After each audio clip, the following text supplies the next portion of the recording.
위기를 통해 만나는 하나님. 우리 옆에 계신 분에게 위기 속에서 하나님을 만납시다. 이 삶이란 것은 끊임없는 위기의 연속입니다. 그리고 위기를 만난 것을 좋아할 사람이 하나도 없습니다. 그러나 위기가 많은 사람을 좌절하고 주저앉게 하지만 위기를 통하여 극적인 반전을 이루고 오히려 크게 성공하는 사람들도 적지 않습니다. 옛날에 유능한 뱃사공은 태풍이 불어오는 위기 속에서 한 달 갈 그 뱃길을 하루 만에 간다는 얘기가 있습니다. 한 달 동안 가는 그런 먼 여정을 태풍의 바람을 이용해서 순식간에 도달하고 마는 것입니다. 오늘 우리가 위기를 통하여 위대한 하나님의 복을 받는 것은 하나님을 만나는 데 있습니다. 오늘 이사야가 위기 속에서 어떻게 하나님을 만났는지 살펴보므로 우리가 위기에 좌절하지 아니하고 위기를 통하여 더 큰 성공을 이루는 하나님의 자녀가 되기를 주님 이름으로 축복합니다. 첫째로 명군 우시야의 죽음과 이사야의 위기가 다가옵니다. 우시야 왕은 참 훌륭한 왕이었습니다. 다윗과 솔로몬 제국이 나라가 분열됨으로 말미암아 이류 국가로 전락했는데 그 남과 북으로 나누어지는 그 국가를 새로운 발전의 대국가로 세운 것이 우시야 왕과 북쪽에 있는 여로보암 2세입니다. 그때에는 남북이 화해함으로 말미암아 메소포타미아에서 이스라엘을 거쳐 애굽으로 가는 국제 대로의 길이 소통이 됐어요. 길이 열려야 사람들에게 물자의 유통이 이루어지죠. 메소포타미아와 이집트의 풍성한 물질이 이스라엘을 통과해서 남북으로 교역이 되는 것입니다. 그래서 그와 같은 중개의 역할을 함으로써 많은 유익을 얻었을 뿐만 아니라 이런 길을 통하여 무역을 활발히 전개하고 각종 공업시설을 해서 드빌에서는 이 가나안 지역에서 유명한 것이 염색업입니다. 그래서 이 자줏빛 염료를 생산해서 이것은 그 당시 근동세계에서 가장 비싸고 탁월한 제품이었습니다. 그런데 드빌에 염색 공장을 세우고 여러 직무를 주저함으로 말미암아 공장 산업을 발전시켰고 또 이 우시야가 농업을 아주 좋아해서 고대 세계에는 사실 농업이 최고의 그런 산업이죠. 농사를 많이 지었어요. 그래서 사람들이 일용할 양식이 풍성하게 된 것입니다. 역대하 26장 10절에 보면 또 광야에 망대를 세우고 물웅덩이를 많이 파고 고원과 평지에 가축을 많이 길렀으며 또 여러 산과 좋은 밭에 농부와 포도원을 다스리는 자들을 주었으니 농사를 좋아함이었더라. 농사를 지으려면 물이 많아야죠. 그래서 물웅덩이를 많이 팠다는 것입니다. 요즘에 우리 호남 또 광주에 비가 적게 내려가지고 어려움을 겪고 있는데 우리도 저수지를 많이 만들어야 돼요. 그래서 무등산에서 내려오는 그런 맑고 깨끗한 물을 모아두는 것을 군데군데 만들고 또 어떤 사람은 풍암 저수지 냄새나고 오염됐으니까 없애버리고 아파트 짓자고 하는데 그러면 안 됩니다. 더 많이 호수를 깨끗하게 하고 더 많은 호수를 지어야 정말로 이 지역이 살기 좋은 도시가 되는 것입니다. 그런데 우시야는 물웅덩이를 많이 만들어서 그같이 물을 공급하고 백성들이 편안하게 농사짓고 살아갈 수 있도록 길을 열었습니다. 국제무역이 가능해지고 공업과 농업을 활발하게 한 즉 당연히 강성한 국가가 되죠. 그래서 군사력이 강해져서 이스라엘을 끊임없이 괴롭힌 블레셋을 쳐서 무찌르고 아라비아와 암몬 사람들도 무찌르고 강성한 국가가 됐어요. 그야말로 유다 나라에 걱정이 없어요. 그런데 문제가 생겼어요. 사람이 선줄로 생각하면 넘어질까 조심하라는 말처럼 사람이 모든 것이 잘 되면 자칫하면 교만해지는 것입니다. 그래서 우시야가 제사장이 드리는 하나님 전에 향을 올리는 것을 내가 하겠다고. 하나님께서는 주의 종을 통해서 하나님을 섬긴 일을 맡겼는데 왕은 왕답게 왕이 맡은 일을 하면 되는데 월권 행위를 한 것이죠. 그래서 군사를 대동하고 성전에 들어가니까 제사장들이 그걸 막는데 이게 중과 부족이에요. 힘이 딸리니까 밀리는데 우시야 왕이 들어갈 때 제사장이 못 막으니까 하나님이 우시야 왕을 내리치셔서 나병에 걸렸어요. 그래서 졸지에 우시야는 병자가 되어서 일반 정사를 잘 보지 못하고 별궁에 기거하다가 죽고 맙니다. 이것이 위기예요. 나라를 크게 번영하던 사람이 잠시 잘못해서 교만에 빠져서 나라를 위기에 빠뜨린 것입니다. 그것을 보고 왕족이면서 하나님의 종인 이사야가 심히 마음이 통탄스러워서 하나님 앞에 나와 기도하는 이야기가 오늘 읽은 이사야 6장의 말씀입니다. 이사야는 왕족이고 아마 상당한 지위에 있었던 것으로 생각합니다. 그런데 이사야는 국가대책위원회를 소집하거나 사람들이 모임을 먼저 결성하지 아니하고 하나님 전에 나왔다는 거예요. 그래서 우시야 왕이 죽던 해에 내가 본즉 이미 상당한 기도를 올리다가 하나님을 만났어요. 주께서 높이 들린 보좌에 앉으셨는데 그의 옷자락은 성전에 가득하였고 스랍 천사 이름입니다. 이 스랍 천사들이 날개를 치면서 하나님을 찬양하는 영광의 모습을 보았습니다. 우리 삶에 어떤 위기가 다가올지 모릅니다. 우리가 이제 마스크 쓰는 것이 3년 넘게 해서 실내에서 특별히 위험한 지역이 아니면 마스크를 벗어야 된다고 그렇게 지침이 내렸어요. 그래서 마스크가 처음에는 살 때는 1,000원, 2,000원, 심지어 5,000원에 사기도 했어요. 그런데 요즘에는 마스크 공장이 지금 물상입니다. 그리고 이미 마스크 처음에 할 때 공장을 빨리 지은 사람은 대박을 터뜨려서 엄청나게 돈을 벌었어요. 그리고 마스크가 점점 사라질 거를 안 사람들은 빨리 공장 팔고 아마 딴 거 행할 겁니다. 그런데 그 뒤에 그걸 인수받아서 한 사람은 지금 큰일 났어요. 위기에 처했어요. 그러나 이 위기 속에서도 어떻게 대책을 마련하느냐, 회의를 하고 국가의 도움을 어떻게 받느냐 하는 그런 것들도 해결책이 되겠습니다만 가장 중요한 것은 하나님 앞에 나와 부르짖어 하나님을 찾고 하나님께서 이 세계적인 팬데믹 전염병을 제거하시는 시대에는 내가 무엇을 하고 무슨 기업을 통하여 사람들을 유익하게 하고 내 생애가 행복하게 되겠습니까? 하나님의 뜻을 묻고 그 길로 전진해 나아가야 될 줄로 믿습니다.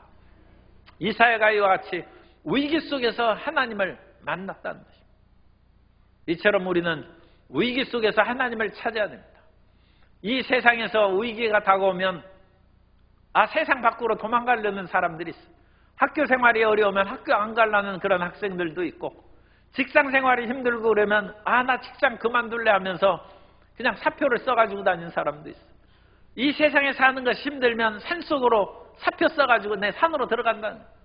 그러나 산속에 들어가도 여전히 위기는 있습니다. 사람들은 세상의 직장에 고달퍼서 주의 종이 되면 편하지 않을까?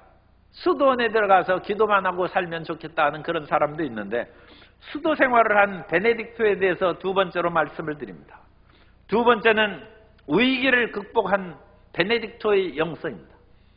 이 베네딕토는 이탈리아의 누르시아에서 출생한 성자입니다. 그래서 우리가 베네딕토 수도원에 대해서는 이름을 많이 들어봤을 것입니다. 그런데 베네딕토라는 이름이 이탈리아나 세계 곳곳에 워낙 이름이 많아요. 유명한 사람이기 때문에 그 이름을 본받아서 자기 이름을 지은 것입니다. 그래서 누르시아의 베네딕토 해야 오늘 제가 이제 말씀드리는 그 사람입니다. 이 누르시아의 베네딕토는 이탈리아의 그런 마을인데 마을에서 귀족의 아들로 태어나서 그야말로 청년 때까지 잘 성장했어요. 그런데 신앙을 가진 사람이었기 때문에 그 당시 로마가 예수님을 믿는 이미 기독교가 국교가 된 시대예요. 그 시대임에도 불구하고 당연히 이제 예수님 믿는 것은 당연한 사실로 알고 여전히 세상의 사치와 허영에 수많은 사람이 빠져 있어서 제대로 된 그런 믿음 생활을 하지 않는 것을 보고 이 베네딕토가 로마의 도시 생활에 혐오감을 느껴서 나 이거 떠나야겠다. 그래서 자기의 그런 모든 안락한 생활을 다 버리고 귀족의 자녀로서의 그런 특권도 버리고 산속에 들어갔어요. 그래서 수비아코라는 그런 작은 마을의 산속에 들어가서 그냥 한적하게 생활합니다. 원래 이분은 수도사가 되려고 떠난 것이 아니라 너무 도심의 복잡한 거에 마음이 상해가지고 그들이 퇴폐와 향락에 혐오감이 생겨서 그냥 떠난 거예요. 그런데 거기에서 얼마 동안 지날 때 로마노라는 수도사가 오더니 자기 수도복을 벗어줬어요. 엘리야의 겉옷이 떨어진 것을 엘리사가 받아들고 엘리사가 선지자가 된 것처럼 이 옷을 건너준 것은 너 이거 하라는 것입니다. 그래서 베네딕토가 수도사가 됐어요.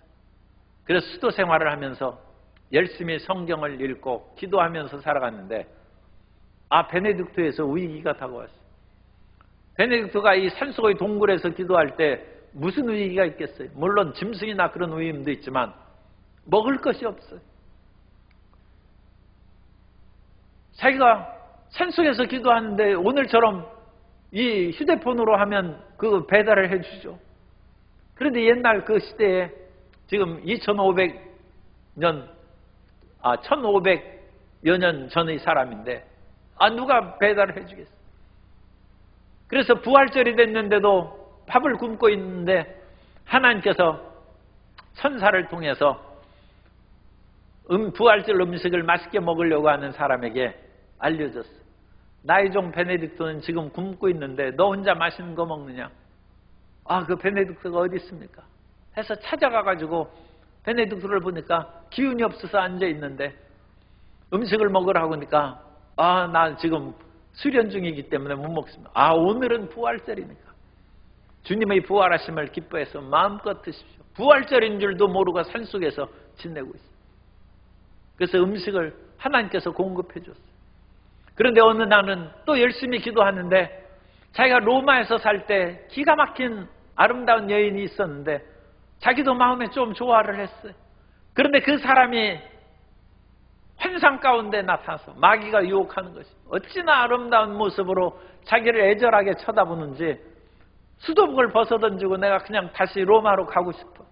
그래서 몸부림치면서 기도하다가 수도복을 벗어던지고 가시덤불에 뒹굴었다. 온몸이 가시에 찔려 피투성이가 되었을 때 제정신이 돌아와서 하나님, 이 마음의 정욕의 불꽃을 주님께서 꺼주고 다시 수도 생활을 하게 하심을 감사합니다. 위기가 다가옵니다. 그리고 그와 같은 유혹과 배고픔의 어려움을 극복해서 얼마 지나자 이 훌륭한 수도사가 생겼다는 소문이 들려가지고 이웃에 있는 그런 수도원장이 돌아가셨는데 그 수도원장 자리를 맡아달라고 요청이 왔어. 그러면 그곳에 가서 함께 수도 생활을 하면서 다른 사람들에게 기도하는 그런 것들을 가르치고 함께 기도하면 더 좋겠다 해서 갔더니 가보니까 이 수도사들이 오늘날처럼 세속화가 돼가지고 영 그냥 밥 먹기나 좋아하고 기도는 게을리하고 성경도 잘 안 읽고 그래서 아침마다 새벽같이 일어나서 기도를 시키고 성경을 읽기로 시키니까 거기에 있는 수도 생활의 이전의 퇴폐적인 것에 익숙했던 사람들이 불만이 가득해서 입이 나왔어. 그런데 이게 어찌된 일입니까?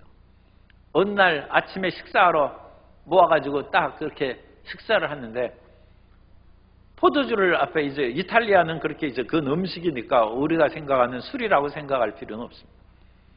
그래가지고 그것을 기도를 딱 하고 들으려고 하는데 포도주 잔이 딱 깨지는 거예요. 이게 웬일입니까? 해서 당황할 때 사람들 속에서 웅성웅성하면서 알고 보니까 포도주에 독약을 넣었어요. 그래서 이 굴러온 돌인 베네딕토 수도원장을 죽이려고 수도원에서 독약을 넣었어요. 수도원에도 위기가 있습니다. 그래서 거기를 나왔어요. 그래서 또 다시 산속에서 열심히 기도하고 있는데 베네딕토가 성경 잘 알고 기도 잘하고 사람들이 마음에 능력과 힘을 준다는 소문이 퍼져나와서 마을에 있는 사람들이 찾아와서 상담받고 치료받고 가니까 그 마을에 있는 교회의 사제가 그 사제니까 목사죠. 그 사제가 그 사람에게 질투심이 생겼어요. 이러다가 성도 다 뺏기겠다 싶어가지고 자기 교회에 초대를 했어. 말씀 좀 전해주십시오. 그리고 식탁을 차렸는데 빵에다가 독약을 넣었어. 그래가지고 베네딕토가 아무것도 모르고 기도를 딱 하고 먹으려고 하니까 까마귀가 와서 물고 갔어요. 수도 생활을 하는데도 위기가 다가옵니다. 죽이려는 사람이 아니 수도사가 남을 해롭게 하지도 않고 남을 빼앗아가지도 않은데 자기 영성을 개발해가지고 열심히 기도하고 응답받고 사람들을 도와주고 치료해주는데도 오히려 더 죽이려고 해요.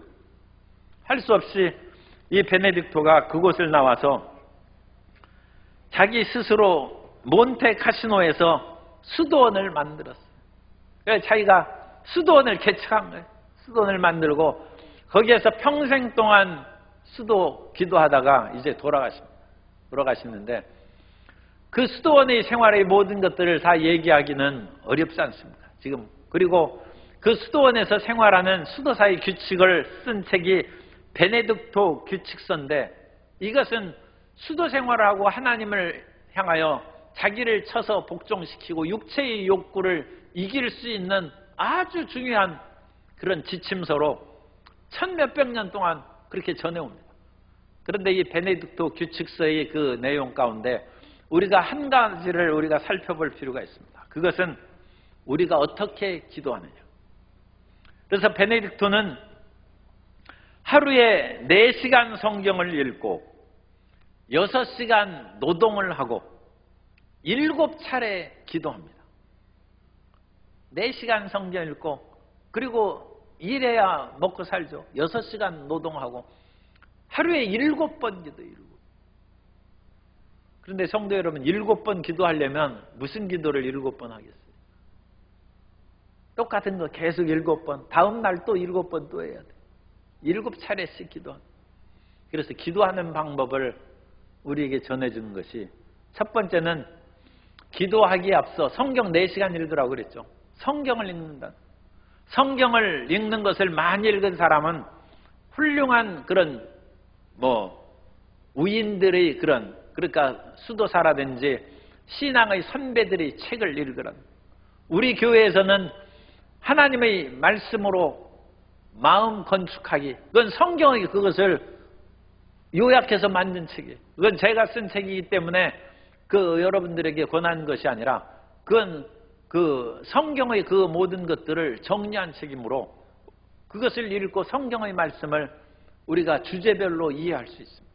그래서 그걸 읽는 거예요. 성경을. 그리고 그것을 읽는 것을 이제 렉티오라고 합니다. 렉티오. 읽는다는 거예요. 읽고 한참 읽다 보면 마음에 뭔가 감동이 다가오고 마음에 도전을 주는 그런 것들이 있어요.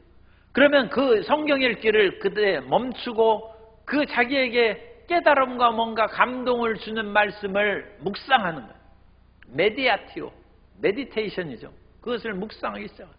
그 말씀을 깊이 생각하고 자기 삶 가운데 이 말씀이 어떤 영향을 끼치는가 생각하고, 그래서 마음의 묵상이 깊이 들어가면 그 마음을 묵상하던 그 생각이 탁 터져나온 때가 있어요. 그래서 하나님, 이 일을 이렇게 하면 좋겠습니다. 하나님께서 힘을 주옵소서. 아니면 하나님, 나를 고쳐 주옵소서. 하나님, 이 문제가 이렇게 해결할 수 있도록 해주십시오. 기도가 터져나와. 오라티오, 기도가 터져나와. 그래서 말씀을 읽고 묵상하고 그 다음에 기도합니다. 기도하다가 또 마음이 기도가 웬만큼 됐다 싶어서 기도가 나오지 않으면 그 다음에 성경을 또 읽기 시작합니다. 그리고 계속 읽어가다가 묵상하는 어떤 그런 마음의 깨달으면 다시 묵상을 시작하고 다시 기도로 들어갑니다. 예를 들어서 지금 창세기 1장부터 읽어요. 태초에 하나님이 천지를 창조하시니라. 그래서 땅이 혼돈하고 쭉 읽어가는 거예요. 아, 하나님께서 천지와 삼라만상을 창조하셨구나. 그리고 1장 끝에 가보니까 하나님께서 우리가 우리의 모양과 형상대로 사람을 만들자, 그 말씀이 나와. 아, 이 사람이 저절로 된 것이 아니라 하나님께서 만드셨구나. 그러다 보니까 부모님이 나를 낳으신 줄 알았는데 하나님이 나를 만드셨구나 하는 그런 생각이 듭니다. 하나님이 나를 만드셨어. 마음에 감동이 돼. 그때 멈추는 거예요. 그래서 하나님이 나를 만드셨다면 하나님께서 무엇하러 나를 만드셨을까? 부모님이 나를 낳으신 후에 너는 의사가 되라, 너는 변호사가 되라, 너는 학교 선생님이 되라, 또 너는 훌륭한 이 땅의 농부가 되라. 부모님이 그런 말씀 하실 수 있어요. 부모님이 우리를 낳았으니까 우리에게 소원을 얘기하는데, 하나님이 사람을 만드셨으면 하나님이 나에 대한 소망은 무엇일까? 내가 무엇으로 하나님의 창조의 뜻을 이루어갈 수 있을까? 깊이 생각하고 생각하다 보니까 갑자기 마음에 터져나오는 회개가 생깁니다. 내가 내 인생 내 맘대로 살아오려고 이제까지 살아온 그 모든 삶이 하나님의 뜻하고 과연 연결이 되는가? 하나님, 나를 용서하소서. 하나님이여, 나를 하나님의 창조의 뜻에 맞춰 살게 하여 주옵소서.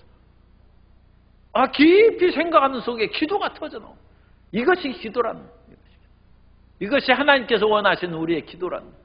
우리의 일용할 양식을 기도하는 그것은 예수님께서는 마태복음 6장에 너희는 무엇을 마실까 무엇을 먹을까 염려하지 말라는 것입니다. 이것은 이방인이 구하는 기도라는 것입니다. 그럼 우리 무엇을 기도합니까? 하나님의 나라와 의를 구하라. 그럼 무엇이 하나님의 나라와 의를 구하는 것입니까? 성경을 읽으라는 거예요. 그래서 성경을 읽다가 창세기 1장에서는 깨닫는 것이 하나님이 지으셨다. 그러면 하나님은 나를 어디에 쓰려고 지으셨는가? 그걸 깊이 묵상하다가 하나님, 내가 하나님의 지으심에 합당한 길로 나아가게 해 주옵소서. 그 길로 전진하게 해 주옵소서. 그것이 참기도라는 것입니다.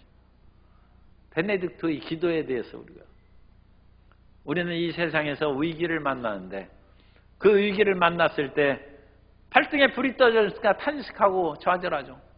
그런데 그때 너무 막막해서 말도 안 나오고 기도도 안 나온다. 그때 뭐 해야 돼? 성경을 읽으십시오. 성경을 읽고 마음의 질병으로 마음이 답답했으면 병에 대한 주제의 그런 하나님 말씀으로 마음 건축하기 그걸 읽고 나라에 대해서 답답한 마음이 있으면 나라와 이 국가와 교회에 대한 그런 말씀을 읽고 그 말씀을 읽으면서 생각을 하고 묵상하고 거기에서 터져나오는 기도가 나라를 살리는 기도가 되고 몸을 살리는 기도가 되고 우리의 직장을 살리는 기도로 나아가게 될 줄로 믿습니다. 그 기도는 하나님이 들으시는 것입니다. 그것이 하나님을 만나는 것입니다. 성경을 통하여 기도를 통하여 하나님을 만나는 성도 여러분 되시기를 주님의 이름으로 축복합니다. 그래서 우리가 두 번째로 이 베네딕토의 영상에 대해서 위기 앞에 기도의 영상을 우리가 하나 살펴봤고 세 번째로 이사야가 같이 열심히 기도했어요. 얼마나 열심히 기도했는지는 모르지만 결국 하나님을 만났어요. 그 이사야가 하나님을 만난 그 기도는 거룩하신 하나님을 만난 것입니다.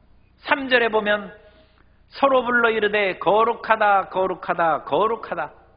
이사야가 만난 하나님은 거룩하신 하나님입니다. 그리고 뒤에 만군의 야훼여 그의 영광이 온 땅에 충만하도다. 두 번째 이사야가 만난 하나님은 만군의 야훼입니다. 거룩하다는 뜻은 분리됐다는 뜻이에요. 하나님과 우리는 떨어져 있어요. 하나님은 이 세상과 떨어져 있습니다. 그러므로 하나님은 거룩한 것입니다. 우리가 세상 속에 묻혀 살면 세상적이고 타락하기가 쉽다는 것이죠. 그래서 세상과 좀 떨어져서 우리는 순결하고 정결한 삶을 살아야 된다. 그것이 거룩한 것입니다. 그런데 이와 같이 거룩하다는 것에는 구원의 의미가 있어요. 우리가 거룩하다는 것은 떨어져 있는데 떨어져 있는 사람이 우리에게 힘을 줄 수 있어요. 두 사람이 물속에서 빠져가지고 허우적거리면 서로 돕지 못해요.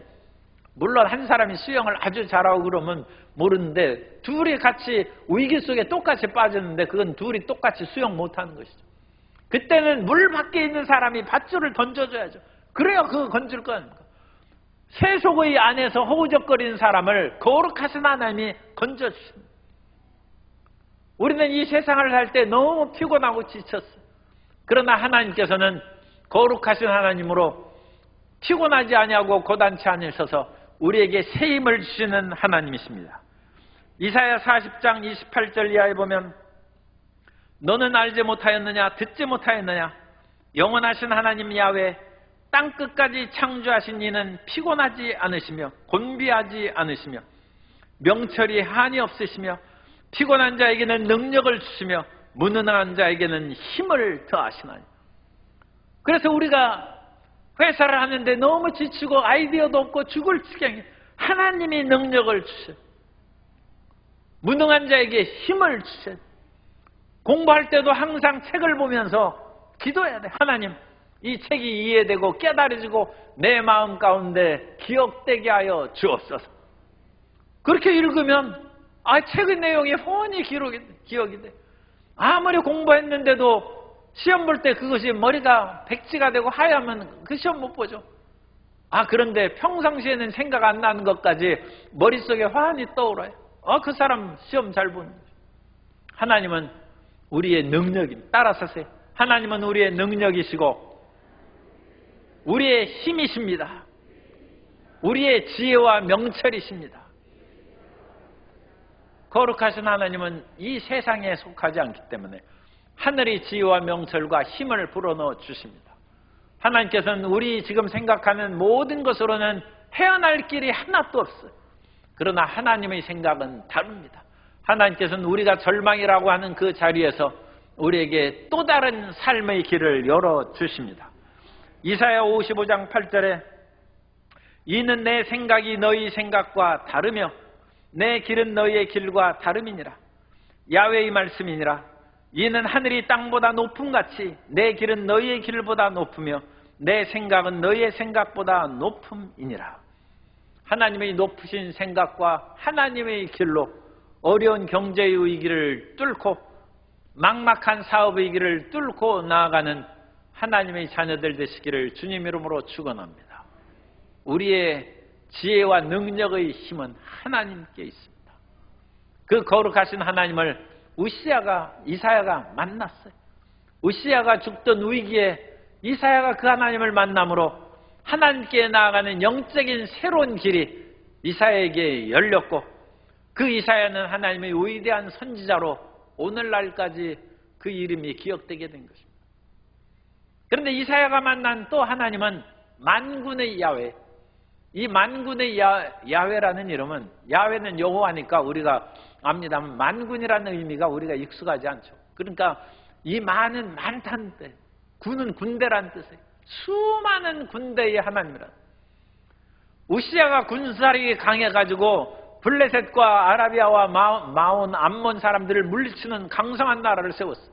그런데 강성한 우시야의 그런 그 왕의 죽음은 나라의 위기죠. 그래서 이사야가 그걸 때문에 고민해서 하나님 그 나라의 국방을 어찌하면 좋겠습니까? 기도하는데 하나님이 만군의 야훼라는, 내가 모든 군대의 하나님이라는, 우시야는 좁은 유다의 군대의 사령관이요 지도자고 하나님은 이 온 세계의 군대의 지도자고 하늘의 천군 천사의 왕이신 줄로 믿습니다. 그것이 만군의 야훼라는 뜻이에요. 모든 군대, 하늘과 땅의 모든 군대의 하나님이십니다. 그런데 어찌 군대뿐만이겠습니까? 하나님은 정치, 경제, 사회, 문화, 군사, 교육 전반에 걸친 주제이시고 왕이십니다. 그래서 우리 찬양에 있죠. 만유의 주제, 만유의 주제, 존귀하신 하나님 할 때. 그래서 만유의 주제나 만군의 하나님이나 비슷한 말로 생각하시면 돼요. 하나님은 군대들만 다스리고, 사실 군대의 힘이 있으면 모든 나라를 정복하니까 그런 경제 산업까지도 다 정복한다고 생각할 수 있는데, 만유는 있을 유자예요. 모든 있는 것들은 다 하나님 거예요. 그런데 그 하나님을 만났어요. 그러니까 지금 경제의 어려움에 대해서 해결이 되겠습니까? 안 되겠습니까? 그 만군의 야훼, 만유의 주제를 만났으니까 경제 문제가 해결되는 것이고, 군사 문제도 해결되는 것이고, 국제의 관계도 해결되는 것이고, 정치, 또 우리의 건강, 일용할 양식, 우리나라는 국민연금, 모든 것이 해결됩니다. 그것이 만군의 야훼의 뜻입니다. 만군의 여호와는 능력의 하나님으로 우리의 연약한 자를 치료해 주시고 비탄에 빠진 자에게 삶의 용기와 희망을 주시고 흑암의 세력을 꺾어 하나님의 성령으로 충만하게 채워주시는 복을 내려주십니다. 거룩하신 하나님, 만군의 야훼, 이사야가 위기 속에 부르짖어서 이 위대한 하나님을 만난 것입니다. 그 위대한 하나님을 만났은 즉 아무 걱정할 필요가 없습니다. 우리는 위기 속에서 좌절하고 낙심할 것이 아닙니다. 위기는 항상 다가오는 것입니다. 그런데 그 위기를 만났을 때 우리는 하나님께 나아가야 됩니다. 위기를 만난 이 세상을 피해서 위기가 없는 어디 태평양의 어느 섬이 없는가? 저 히말라야 산속에 가면 위기가 없을까? 안 된다고 누르시아의 베네딕토에 대해서 말씀을 드렸죠.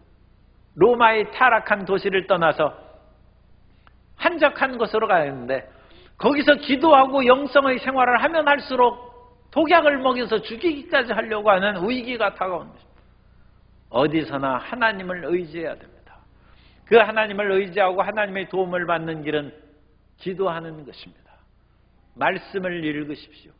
그리고 그 말씀을 읽으면서 마음에 감동되는 것이 있을 때 그 말씀이 나에게 주는 의미를 깊이 생각하고 깊이 생각하고 5분, 10분, 30분 사실 묵상 기도를 오래 하는 것은 상당한 영적 실력이 있어요. 그러다가 마음에서 터져나오는 이것이 하나님께서 원하시는 것. 그게 기도. 그 기도를 올리면 하나님을 만나는 것입니다. 어떤 사람이 가다가 돌뿌리에 걸려서 넘어졌어요. 화가 나가지고 그 돌멩이를 들어서 집어 던지려고 이제 물속에 집어 던져버리려고 해서 딱 들어보니까 뭐가 반짝반짝 빛나 보니까 이 진귀한 보석의 원석같이 보입니다. 사실 이제 그건 보석 덩어리였어요. 자기를 넘어지게 한 그 돌멩이가 자기를 엄청난 돈을 벌게 하는 보석이 됩니다. 위기에서 하나님을 만나는 보배로운 삶을 살게 되시기를 예수님 이름으로 축원합니다.